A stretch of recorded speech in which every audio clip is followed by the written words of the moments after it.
Good day, sir. I am the Cadet Manubulio JD from BSM Team Region. And today, I'm going to discuss and describe the muster station.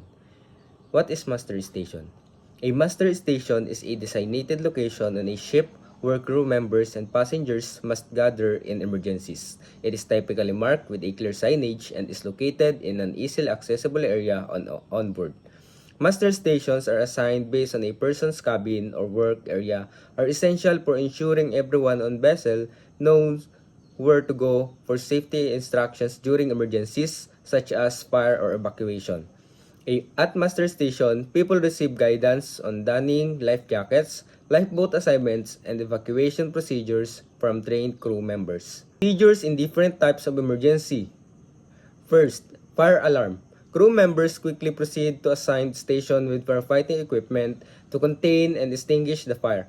Affected area are isolated and ventilation is shut down to prevent the spread of smoke. General alarm. All passengers and crew report to muster stations where head count are taken in and life jacket are distributed. Everyone awaits further instruction for emergency management or evacuation. Abandon ship alarm. Crew members assist passengers in donning life jackets and guide them to lifeboats in an organized manner. Lifeboats are lowered into the water for evacuation based on emergency protocols. Man overboard signal. Search and rescue operations are initiated, and the ship adjusts course to retrieve the person on overboard. Lookout personnel monitor the person, and rescue boats are deployed if needed. CO2 alarm. All personnel evacuate the affected area immediately to avoid exposure to CO2. Once evacuated, the CO2 system is activated to flood the area with gas and suppress the fire. Engineer's call. Engineers are summoned to the engine room to resolve critical technical issues. They work together to establish the situation and restore normal operations. Cargo hold flooding. Pumps are activated to remove water from flooded hold, and watertight doors are secured. Crew assesses the situation to control flooding and maintain ship stability. Next, pollution prevention. Pollution control equipment such as booms is deployed to contain any spills and prevent environmental contamination.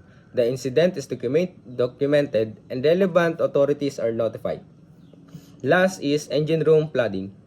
Engineers work to pump out water and repair any damaged systems.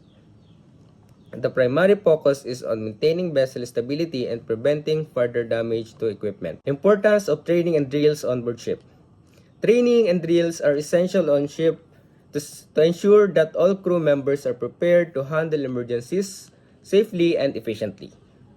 Through regular training and practices, crew members become familiar with safety protocols, the use of emergency equipment, and the steps to take in a specific scenario such as fires, abandoned ship situation, and man overboard rescues. This knowledge allows them to act quickly, confidently, and correctly, reducing the risk of injury, loss of life, and environmental impact. Drills helps reinforce these procedures, allowing crew members to practice teamwork and coordination under simulated emergency conditions.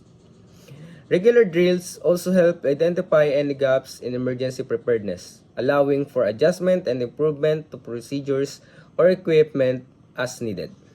By building muscle memory and familiarity, training and drills ensures that in real emergencies, crew members respond automatically and effectively, minimizing chaos and ensuring a safe environment for everyone on board.